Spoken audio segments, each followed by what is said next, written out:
अजीज़ तलबा और तालबात, Farooq foundation online school के ज़रिए यकसा नसाब के मुताबिक तालीम हासिल करें। अगर हमारी वीडियोस पसंद आएँ तो चैनल को सब्सक्राइब करें और दोस्तों के साथ शेयर करें और बेल आइकन को लाजमी दबाएं ताकि आइंदा आने वाली तालीमी वीडियोस आप हासिल कर सकें। अस्सलाम वालेकुम बच्चों, उम्मीद है आप सब खैरियत से होंगे। बच्चों, ऑनलाइन स्कूल से आप मुकम्मल तालीम हासिल करके बोर्ड का इम्तहान बराए जमात नहम और दहम बेहतर तौर पर पास कर सकते हैं। आप अपनी उम्र और तालीम के मुताबिक मज़ीद तालीम हासिल करें। वालिदैन से फ़ोन या कंप्यूटर पर हमारी वीडियोस के ज़रिए तालीम हासिल करने की दरख्वास्त करें। रोज़ाना 1 से 2 घंटे ऑनलाइन पढ़ाई करें और जब आप स्कूल जाएंगे तो आपको मज़ीद किसी मदद की ज़रूरत नहीं होगी। इस तरह पढ़ाई करके अपना वक्त और वालिदैन के अखराजात में बचत कर सकते हैं। ऑनलाइन स्कूल की कोई फ़ीस नहीं है। आप जूम पर भी क्लासेस का फ़ायदा उठा सकेंगे। हर मजमून की मुकम्मल तालीमी वीडियोस मौजूद हैं। अस्सलाम वालेकुम बच्चों, कैसे हैं आप सब। उम्मीद है कि आप सब खैरियत से होंगे। हमारी जो सीरीज है जो हम लोगों ने स्टार्ट की हुई है, हिस्ट्री की सीरीज है 6 क्लास की। उसमें आज का जो हमारा लेक्चर है उसमें हम लोग देखेंगे, सेकंड चैप्टर हम लोग कर रहे हैं। उसमें जो आज का हमारा टॉपिक है उसमें हम लोग देखेंगे the impact of the arrival of the Aryans on local civilisation, कि आर्यंस की आमद के मुकामी तहजीब पर क्या असरात हुए। तो जैसा कि आप लोगों को पता है कि हम लोग पहले इसकी टोटल रीडिंग करेंगे, देन आफ्टर दैट उसके बाद हम लोग इसे डिस्कस करेंगे, इसको समझने की कोशिश करेंगे। A new civilization came into existence with the arrival of Aryans. The religion, philosophy, and civilization of the Aryans was different from local population. They were socially divided on the basis of occupation in the form of caste and creed system. Slowly, each occupation became inheritance. After that, nobody could change this occupation. The people belonging to different castes did not get married to each other. Women were not given share in the property. The Aryans often had quarrels with local population. These quarrels destroyed the civilization gradually. The local population had become their slave. अब हम इसकी Urdu translation पढ़ेंगे and after that हम लोग sentence by sentence इसको समझने की कोशिश करेंगे। आर्यन की आमद के बाद मुकामी तहजीब पर क्या असरात हुए। आर्यन की आमद से एक नई तहजीब वजूद में आई। आर्यन के मजहबी, फिलॉसफी और तहजीब सब लिहाज से वहाँ के मुकामी लोगों से मुख्तलिफ थे। मशर्ती तौर पर पेशे की बुनियाद पर तकसीम होती थी। वक्त के साथ साथ पेशा उनका अबाओजदादी बन गया। उसके बाद कोई पेशा अपना तब्दील नहीं कर सकता था। मुख्तलिफ नस्लों से ताल्लुक रखने वाले लोग एक दूसरे के साथ शादी नहीं कर सकते थे। खवातीन को जायदाद में हिस्सा नहीं दिया जाता था। आर्यन अक्सर मुकामी लोगों के साथ झगड़ा करते थे। झगड़ों ने आहिस्ता आहिस्ता तहजीब को ख़त्म कर दिया और मुकामी लोग उनके गुलाम बन गए, या उन्होंने मुकामी लोगों को अपना गुलाम बना लिया। क्या चीज इसमें डिस्कस की गई है, इसमें उन्होंने डिस्कस किया है कि आर्यन जब वो लोकल पॉपुलेशन मीन वो जो लोग वहां पे पहले ऑलरेडी रह रहे थे, जब नए लोग वहां पे आते हैं तो डेफिनेटली वहां पे उनके कोई ना कोई असरात होते हैं। वो अपने साथ एक नई लैंग्वेज लेके आते हैं, अपने साथ अपना कल्चर लेके आते हैं, अपने ट्रेडिशन लेके आते हैं, एक नई किस्म की खुराक लेके आते हैं, और उनका एक सारा सिनेरियो जो होता है लाइफ का वो डिफरेंट होता है पहले रहने वाले लोगों से। इसी तरह इससे था कि वहाँ के जो लोकल लोग थे उनके सारी चीजें डिफरेंट थी एज कम्पेयर टू आर्यंस के। तो जब आर्यंस आए तो एक नई सिविलाइजेशन बन गई। नई सिविलाइजेशन कैसे बनी कि आर्यन की सिविलाइजेशन, उनके कस्टम, उनकी लैंग्वेज, उनकी फूड, उनके क्लॉथ मर्ज हुए, एक दूसरे के साथ मिल गए वहां के लोकल लोगों के साथ, कि कुछ उनके ट्रेडिशन बन गए, लोगों ने कुछ उनकी चीजें अपना ली।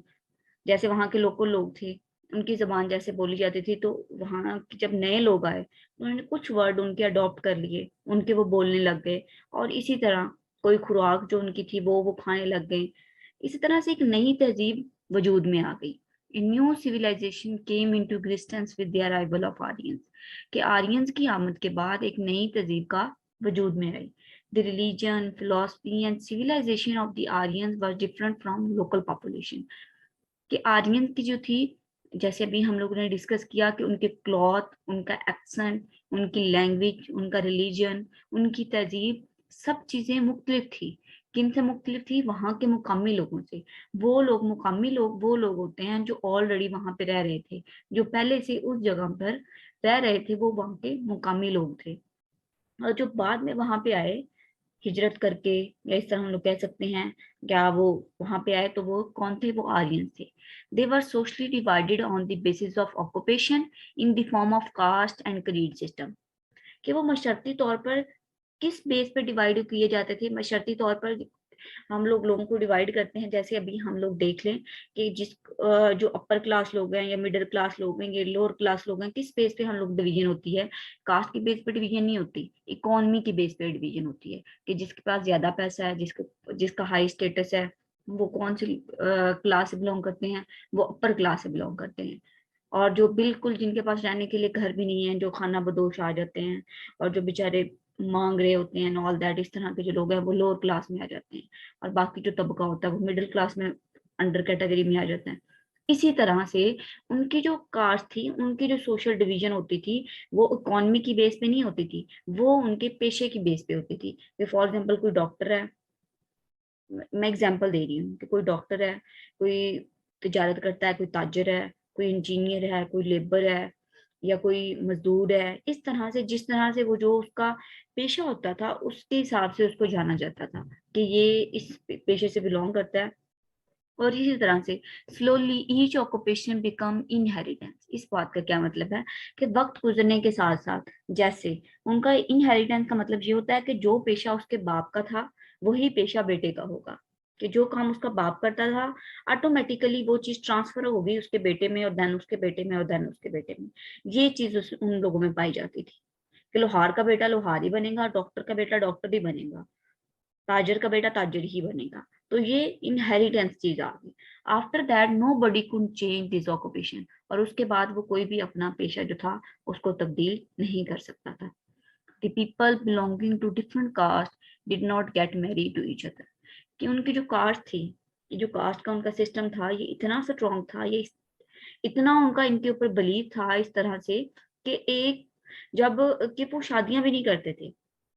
अभी भी हम लोग देखें तो इस तरह की तोम परस्ती हम लोगों को नजर आएगी हमारे इर्द गिर्द सोसाइटी में, कि एक कास्ट के लोग दूसरी कास्ट में शादी नहीं करते। तो इस तरह वो भी था कि वो अपनी कास्ट से बाहर लोग शादी नहीं करते थे। Women were not given share in the property. और औरतों को उनके जायदाद में से हिस्सा नहीं दिया जाता था। जैसे इस्लाम में औरतों को हिस्सा रखा गया जायदाद में, बाकी हर रिलीजन में नहीं है। तो उनके रिलीजन में या उनके जो कस्टम था, उनमें औरतों को हिस्सा नहीं दिया जाता था जायदाद में। The Aryans often had calls with local population. लड़ाइयाँ क्यों होती हैं? डेफिनेटली या तो इकोनॉमी की बेस पे होती हैं, कि उनकी वो लैंड थी जहाँ पे वो रह रहे थे, उन्होंने वहां पे कब्जा कर लिया। अब वो चाहते थे कि ये हमारा कब्जा हो, ये हमारी जमीन है, तो हम इसके मालिक बन के रहें। और वो ऊपर से आए तो कहते हम लोग बहादुर हैं, हमारी फिजीक अच्छी है, हम लोग इंटेलिजेंट हैं, हम लोग इनसे ज्यादा जहानत के मालिक हैं, तो हमारी इधर होनी चाहिए, अथॉरिटी हमारी होनी चाहिए। इस अथॉरिटी की बेस पे हर कोई सुपीरियर बनना चाहता था। लोकल जो लोग थे वो सुपीरियर बनना चाहते थे क्योंकि उनकी लैंड थी।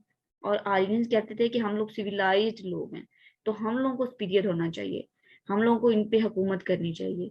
तो इस वजह से वो इस बेस पे उन दोनों की आपस में लड़ाइयाँ चलती रहती थी। These poll destroy the civilisation gradually. Definitely हर जब लड़ाई होती है तो उसका कोई ना कोई अंजाम होता है। तो क्या हुआ? इस लड़ाइयों ने आहिस्ता आहिस्ता जो उनकी तहजीब थी उनको खत्म कर दिया। फिर क्या हुआ कि एक लड़ाई के एंड में एक को शिकस्त होती है और दूसरे को जीत होती है। मतलब एक फातिन होता है और दूसरा शिकस्त होती है। तो क्या थी? आर्यन जीत गए। उन्होंने फिर क्या किया? वहां के लोगों को अपना गुलाम बना लिया। The local population had become their slave. और जो वहां के मुकामी लोग थे वो क्या बन गए? उनके गुलाम बन गए। And all that. तीन या चार चीजें हम लोगों ने इसमें डिस्कस की हैं कि आर्यंस की आमद के बाद लोकल पॉपुलेशन पे क्या हुए। एक तो नई तहजीब आई उनके आने से। उनकी तहजीब, उनकी सारी चीजें अलग थी। किस बेस पे अलग थी? कि वो एक तो औरतों को जायदाद में हिस्सा नहीं देते थे, फिर वो एक शादियां नहीं करते थे डिफरेंट कास्ट में, देन हम लोगों ने इसमें डिस्कस की है कि उनकी लड़ाई रहती थी लोकल पॉपुलेशन के साथ, और एंड पे क्या हुआ कि लोकल पॉपुलेशन को शिकस्त हुई और वो उनके गुलाम बन गए, या उन्होंने उनको अपना गुलाम बना लिया। नेक्स्ट चीज जो हम लोग देखेंगे वो है इकोनॉमिक एक्टिविटीज, मतलब माशी सरगर्मियां उनकी कैसी थी। The Aryans gave rise to agriculture. Wheat and cotton were cultivated.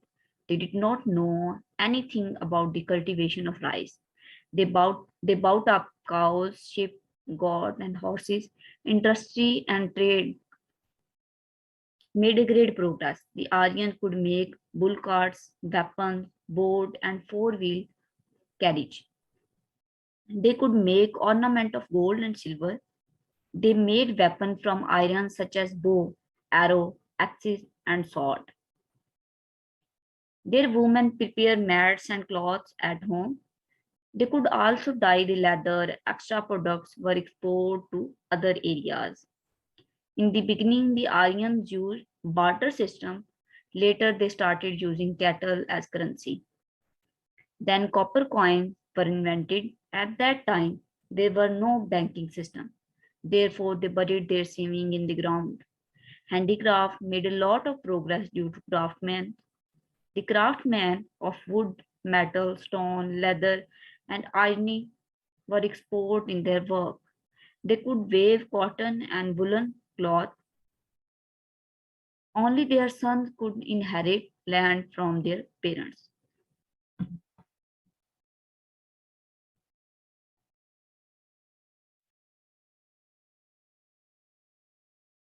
Aryan ने ज़राअत को फरोग दिया। गंदम और कपास की काश्त की जाती थी। वो चावलों यानी धान की काश्त के बारे में कुछ नहीं जानते थे। वो अपने साथ गायें, भेड़ें, बकरियां और घोड़े लाए थे। फैक्ट्रियों और तजारत की वजह से तरक्की हुई। आर्यन बुल कार्ट, कश्तियां और 4 पहियों वाला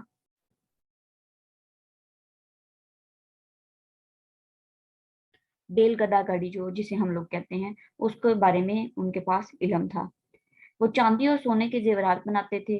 वो लोहे से हथियार बनाते थे, जैसे कि नेजा, तीर, तलवार और कुल्हाड़ी वगैरह। खवातीन कलीन और कपड़े घर पर बनाती थी। वो रंग करना भी जानते थे, कपड़ों को जो डाई करना होता है वो भी जानते थे। वहां पर चीजों को दूसरी जगह बेच दिया जाता था। शुरू शुरू में वो बार्टर सिस्टम का इस्तेमाल करते थे, फिर उन्होंने करेंसी को फरोग दिया। फिर तांबे के सिक्के की इजाद हुई। उस वक्त बैंक का कोई रिवाज नहीं था, इसलिए लोग अपने जो पैसे थे वो जमीन में दबा दिया करते थे। हाथ से बनाई हुई चीजों ने बहुत तरक्की की। वो अपने काम में बहुत ज्यादा माहिर थे, जैसे कि लकड़ी, तांबे, पत्थर से बनने वाली चीजें वगैरह। सिर्फ उनके बेटे ही उनकी जायदाद के वारिस बन सकते थे। मतलब बेटों को जो थी वो ही सिर्फ जायदाद दी जाती थी, बेटियों को नहीं दी जाती थी। जैसे कि हम लोगों ने ऊपर पढ़ा कि वो क्या करते थे, औरतों को जायदाद में हिस्सा नहीं मिलता था, सिर्फ लड़कों को हिस्सा मिलता था। औरतों को विरासत में हिस्सा नहीं दिया जाता था। अब हम लोग सेंटेंस बाय सेंटेंस इसको पढ़ने की कोशिश करते हैं। The Aryan gave rise to the agriculture, कि उन्होंने ज़राअत को फरोग दिया। कि ज़राअत में वो माहिर थे, वो जो ज़राअत को उन्होंने क्या दी, एक हाई लेवल पे लेके गए, बहुत ज्यादा फरोग दिया उन्होंने ज़राअत को। Wheat and cotton were cultivated, और वो कौन कौन सी जो चीजें थी जिनका वो काश्त करते थे, उसमें एक तो गंदम थी और दूसरी कपास थी। इन दोनों चीजों को वो बोते और काटते थे। ये भी हम कह सकते हैं कि बाकी चीजों के बारे में उन्हें इल्म नहीं था, या मेजोरिटी में, या हो सकता है वो बाकी चीजें भी काश्त करते थे, लेकिन वो उसमें इतनी ज्यादा माइनॉरिटी में होती थी। वो चीजें जो ज्यादातर काश्त की जाती थी उसमें कौन सी चीजें थी, एक गंदम थी और दूसरी कपास थी। They did not know anything about the cultivation of rice. Rice mean चावल, और इसे उर्दू में धान भी कहते हैं। कि वो चावलों और धान की जो काश्त थी उसके बारे में इतना ज्यादा इल्म नहीं रखते थे, उनको इसके बारे में इतना ज्यादा नहीं पता था। दे बॉट अप काउज, कि वो पालते थे sheep, cows, goat and horses. इन चीजों की, जैसे अब हम लोग देखेंगे पालतू जानवर हम लोग घरों में पालते हैं, देखिए भैंस होती है, गाय होती है, और इस तरह के और बकरियां वगैरह और घोड़े। तो वो कौन कौन सी चीजें पालते थे? वो थे गाय, भेड़ें, बकरियां और गधे, सॉरी घोड़े। Industry and trade made a great progress. फैक्ट्रियों और तजारत की वजह से बहुत ज्यादा तरक्की हुई। कि डेफिनेटली बात है कि जब आप तरक्की क्यों होती है कि आप एक मुल्क में दूसरे मुल्क में चीजें इंपोर्ट करते हैं या एक्सपोर्ट करते हैं, तो तरक्की होती है। आप चीजों में जब वाफर मिकदार में आपके मुल्क में कोई चीज प्रोड्यूस हो रही होगी, आप पैदा कर रहे होगे, तो उस चीज को आप बेचोगे, आपको ज्यादा मुनाफा होगा, तो वो तरक्की होगी। या आपके मुल्क में इंडस्ट्रियां लगेंगी, तो आप ज्यादा से ज्यादा जो लोग होंगे वहां पे काम करेंगे, उनकी जो इकोनॉमिक सिस्टम होगा वो स्ट्रांग होगा। लोग, कोई भी ऐसा तबका या लोग ऐसे नहीं रहेंगे जिनके लिए काम नहीं होगा। वो कौम या वही माशरा नाकाम होता है कि जहाँ पे लोगों को पास करने के लिए काम नहीं होता। तो उनके पास क्या, इंडस्ट्री आई और ट्रेड। इंडस्ट्री की वजह से हर इंसान को काम मिल गया करने के लिए। तो उनसे जितनी भी वो पैदावार होती थी वो बाहर बेचते थे, बाहर बेच के उनसे ज़र मुबादला कमाते थे और वो तरक्की करते थे। इसी तरह तजारत और इंडस्ट्री ने क्या किया, एक तरक्की की राह पे उनको लेके गए। The Aryans could make bull carts, weapons, boat and four-wheel carriage। कि वो क्या थे कि इन चीजों को बनाना जानते थे, किसको वेपन्स, हथियार बनाना जानते थे, कश्तियों के बारे में उनको इल्म था, और बैल गदा गाड़ी जो होती है ये भी वो बनाना जानते थे। They could make ornament of gold and silver. Ornament क्या कहते हैं? ऑर्नामेंट कहते हैं जेवरात को, कि वो जेवरात भी बनाना जानते थे। पर जेवरात किस चीज के बनाते थे उसके बारे में भी हमें बताना चाहिए। या वो तो गोल्ड के बनाते थे या वो सिल्वर के बनाते थे, इन दो चीजों के वो जेवरात बनाते थे। They made weapon from iron. और वो लोहे से क्या करते थे, वेपन्स बनाते थे, हथियार बनाते थे। कौन कौन से हथियार बनाते थे उनके नेम जो मेंशन है, arrow.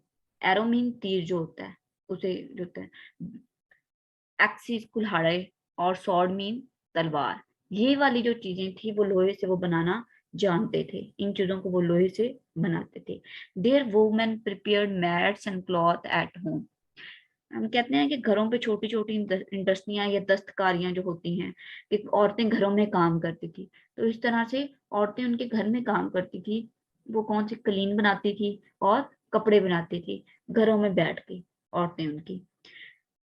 They could also dye the leather. वो लेदर को किस तरह से डाई करना है इसको भी वो जानते थे। Extra products were export to other area. Export का क्या मतलब होता है? एक्सपोर्ट का मतलब होता है अपने इलाके से दूसरे इलाके या दूसरे मुल्क में चीज को भेजना। जो हमारे पास वाफर मिकदार में चीज होती है वो हम दूसरे इलाके या दूसरी जगह पे भेज देते हैं, उसको करते हैं एक्सपोर्ट करना। तो उनके पास जो वाफर मिकदार में चीजें होती थी, जो पैदावार होती थी, वो दूसरे एरियाज में बेच देते थे और इससे वो पैसे लेते थे, पैसे कमा लेते थे। आप बेचते किस सिस्टम के अंडर थे? ये भी मैं, in the beginning the Aryan use barter system. Barter system का मतलब क्या है, हमने लास्ट चैप्टर में भी डिस्कस किया था। बार्टर सिस्टम का मतलब ये होता है कि आप एक चीज दो और उसके बदले में दूसरी चीज ले लो। फॉर एग्जाम्पल, मैं आपको सिंपल से इसकी एग्जाम्पल देती हूँ कि आपको चावलों की जरूरत है, आप चावल दो और दूसरे बंदे से आप गंदम खरीद लो। आपने उससे पैसे नहीं लिए, एक चीज के बदले में दूसरी चीज दे दी है। उसमें ये मैटर नहीं करता कि आप चीज की चीज महंगी है या उनकी चीज महंगी है। बस इतना है कि आपको जिस चीज की जरूरत थी आपने उनसे ले ली, और जिस चीज की जरूरत उन लोगों की थी उन लोगों ने आपसे ले ली। ये होता है barter system. Later they started using cattle as currency. फिर उन्होंने जो करेंसी थी उसका मुतारिफ करवाया, एक करेंसी वाला सिस्टम के पैसे हम लोग चीजों से लेंगे, कि बार्टर सिस्टम को उन्होंने खत्म कर दिया। Then copper coins were invented. फिर उसके बाद क्या हुआ, कॉपर मीन तांबे का जो सिक्का था वो इजाद किया गया। Then copper coins were invented. तांबे के सिक्के को इजाद किया गया। At that time there were no banking system. उस वक्त बैंकों वाला कोई रिवाज नहीं था, कोई सिस्टम नहीं था। तो फिर वो अपने पैसे कहाँ रखते थे? वो अपने पैसे के जमीन में दबा देते थे। उनका भी कोई प्रॉपर सिस्टम होता होगा। ऐसे तो हम जमीन में आजकल में दबा दें तो थोड़े दिन बाद देखेंगे तो वो पैसे मिलेंगे ही नहीं हमें। तो वो डेफिनेटली उनका प्रॉपर सिस्टम होता था, किसी चीज में रख के देन उसको वो अपनी एक जगह की निशानी रखते थे कि हमने इस जगह पर पैसे दबाए हैं। उन्हें बहुत सारी तहों में लगा के फिर वो जमीन में एक गड्ढा खोदते उसमें पैसे रखते थे।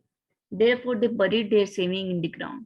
इसलिए वो क्या करते थे, उनके पास जो एक्स्ट्रा पैसे होते थे वो उनको कहाँ छुपा देते थे? ग्राउंड में, मीन जमीन में गड्ढा खोद के उसके अंदर पैसे किसी चीज में रख के उसको जमीन से फिर उनको ऊपर वैसे मिट्टी दे देना। Handicraft made a lot of progress due to craftsman, कि हैंडीक्राफ्ट हाथ से जो बनी हुई चीजें थी इनको भी बहुत फरोग मिला। The craftsman of would, metal, stone, leather were expert in their work, कि हर बंदा अपना जो काम करता था ना वो उसमें एक्सपर्ट था। चाहे वो लकड़ी का काम कर रहा है, चाहे वो लोहे का काम कर रहा है, चाहे वो पत्थर का काम कर रहा है, कोई भी जो कोई लेदर का काम कर रहा है, कि कोई भी जो जो काम कर रहा है वो उसमें एक्सपर्ट था, मीन वो माहिर था, वो उसको जानता था कि किस तरीके से जो कोई काम करना है। They could wave cotton and woollen cloth, वो सूती और ऊनी कपड़े को जो क्या करते थे वो बनाते थे। Only their sons could inherit land from their parents, सिर्फ जो जमीनें थी वो किनको मिलती थी? उनके बेटों को मिलती थी, कि बाप की विरासत जो है वो बेटे के पास जाएगी, बेटी के पास नहीं जाएगी। ये चीज उन लोगों ने हम लोगों को बताई है। इसमें हम दोबारा देखते हैं कि इकोनॉमिक सिस्टम क्या था, थोड़ा सा हम लोग माइंड में रिवाइज कर लेते हैं कि इकोनॉमिक सिस्टम क्या था।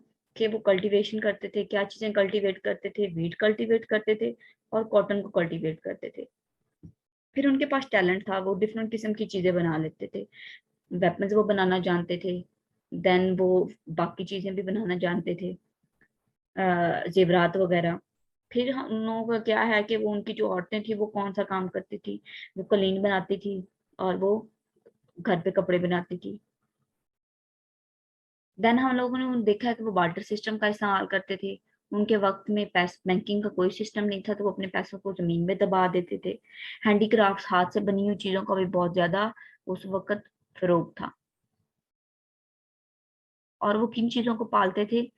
जानवर जो थे उनमें शिप है, काउ है, गॉट एंड हॉर्सेस है। ये छोटे छोटे क्वेश्चन आप लोगों से पूछे जा सकते हैं, लेकिन इंशाल्लाह हम लोग लास्ट में इनको भी कवर अप करने की कोशिश करेंगे। देन उनके आ जाते हैं, हम लोग देखेंगे रिलीजियस बिलीफ, कि उनके रिलीजियस बिलीफ कैसे थे। रिलीजियस बिलीफ का क्या मतलब होता है? कि उनका जो मजहब है, मजहबी अकायद कैसे हैं, वो किस चीज को मानते थे, वो कौन से खुदा की मतलब मानते थे? देवताओं को मानते थे, एक खुदा को मानते थे, या उनका क्या एक सिस्टम था? जैसे हमारा रिलीजियस है, हम लोग एक खुदा को मानते हैं, आखिरी नबी को मानते हैं, नबियों पर ईमान लाते हैं, आखिरी आसमानी किताबों पर ईमान लाते हैं। तो हर एक का रिलीजियस अपना अपना है। तो उसमें उनका रिलीजियस सिस्टम कैसा था? हम किन के रिलीजियस सिस्टम की बात करते हैं?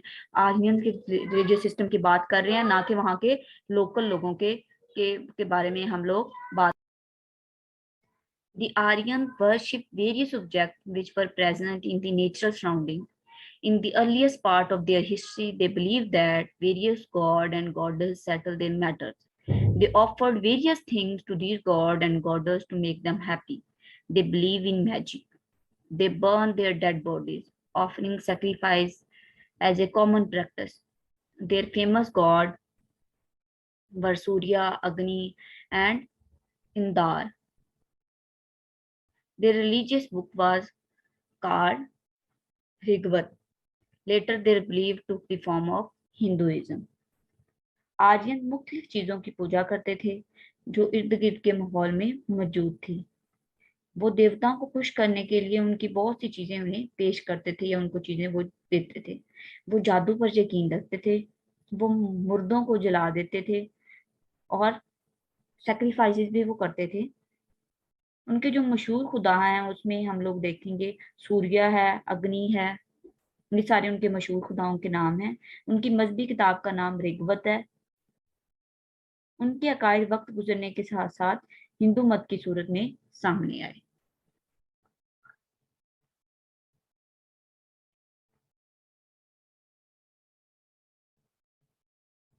अब हम लोग देख रहे हैं कि उनके आर्यन के जो है मजहब बहुत एक तरह से, मतलब क्या है कि उनके जो मुख्तलिफ देवता है ना, उनके बारे में बताती हूँ मैं आप लोगों को, कि वो मुख्तलिफ चीजों के देवता थे उनके।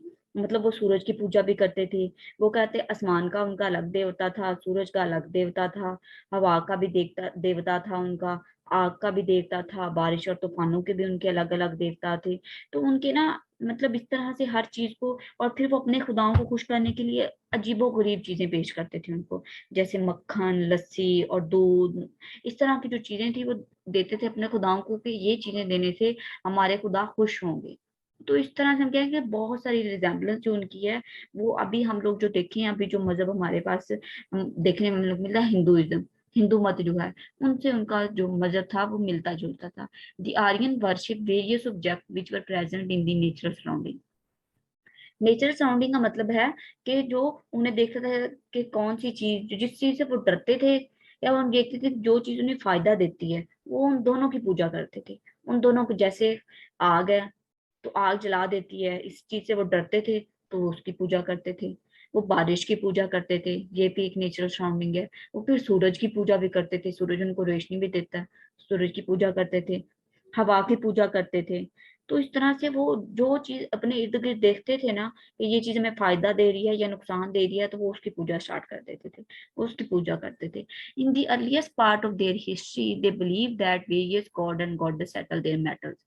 कि वो कि उनकी जो हिस्ट्री हम देखें तो उसमें हम देखने को मिलता है कि उनको देखता है कि उनके जो मामलात हैं वो कौन हल करता है। वेरियस गॉड, कि हर मामले को हल करने के लिए एक अलग गॉड की जिम्मेदारी है, हर मामले के लिए एक अलग खुदा है। तो उनमें ये भी परसेप्शन था कि अगर हमारे में हमें पैसे चाहिए तो हमने अलग खुदा के पास जाना है, अगर हमें बीमारी है तो हमने अलग खुदा के पास जाना है, या हमें और कोई मसला है तो हमने अलग खुदा के पास जाना है। तो इस तरह से उनके जो बिलीफ थे वो शैटर्ड थे, उनका एक खुदा नहीं था, हर चीज के लिए अलग अलग खुदा थे। They offered various thing to the god and goddess to make them happy. कि वो अपने खुदाओं को मुख्तलिफ चीजें पेश करते थे कि हमारे खुदा ये लेने के बाद खुश हो जाएंगे। और उन चीजों में कौन कौन सी चीजें शामिल थी, उनमें दूध भी था, उनमें मक्खन और गोश्त, घी और बहुत सारी चीजें इस तरह से मिलने देखने को मिलती हैं कि ये चीजें अपने वो खुदाओं को देते थे। जैसे अभी हम लोग देखते हैं कि आप लोग हिंदुओं की कोई भी मूवी देखेंगे या ड्रामा देखेंगे तो वो दूध देते हैं। तो इस तरह से अपने खुदा को खुश करने के लिए, तो सेम उनके मैटर में वो अलग अलग चीजें देते थे। उनमें सिर्फ एक दूध नहीं था, उनमें दूध, घी, गोश्त और बहुत सारी चीजें पाई जाती हैं। They believe in magic. Magic मतलब होता है कि काला जादू, जैसे हम लोग कह लें, या कोई और भी चीज, कि वो मैजिक पे बिलीव करते थे कि इंसान भी कंट्रोल कर सकता है। They burn their dead bodies, के मरने के बाद वो इंसान को दफन नहीं करते थे, वो हिंदुओं की तरह उसको जला देते थे। और उनके जो फेमस जो उनके हैं, मशहूर जो उनके खुदा हैं, उनमें उनके जो नाम हैं वो सूर्या है, उनके खुदा का नाम, और अग्नि है, और इंद्र है। अब सूर्या कौन सा है? सूर्या सूरज के देवता है। अग्नि, अग्नि से हम लोगों मतलब आग का देवता है। और जो इंद्र है, INDAR, इंद्र, ये बारिश और तूफान का देवता है। और उनका एक और देवता था दरना, आसमान का देवता, वायु, हवा का देवता। ये मुख्तलिफ उनके देवताओं के नाम हैं, सिर्फ इधर 3 मेंशन किए हुए हैं, मैंने आपको 2 एक्स्ट्रा बता दिए। Their religious book was called Rigveda. उनकी जो मशहूर मजहबी किताब है उसका नाम ऋग्वेद है, Rigveda. Later their believe took the form of Hinduism, कि उनके अकायद वक्त गुजरने के साथ साथ हिंदू मत की सूरत में सामने आए। कि जैसे अब हम हिंदुओं को देखते हैं कि उनकी जो मजहबी रसूमात हैं, या उनके जो मजहबी अकायद हैं, या उनके जो मजहबी बिलीव हैं, वो सारे किन से मिलते हैं? वो आर्यन से मिलते जुलते हैं। अगर हम लोग अगली चीज में भी इसमें डिस्कस करेंगे तो आज का हमारा जो लेक्चर है वो बहुत लेंथी हो जाएगा। तो इंशाल्लाह बाकी की जो चीजें हैं हम लोग नेक्स्ट लेक्चर में कवर अप करने की कोशिश करेंगे। मुझे उम्मीद है कि आपको सारी चीजें अच्छे तरीके से समझ आई होंगी। बाकी मिलते हैं हम अगली क्लास में, तब तक अपना ख्याल रखिए। अल्लाह हाफिज, अल्लाह निगहबान।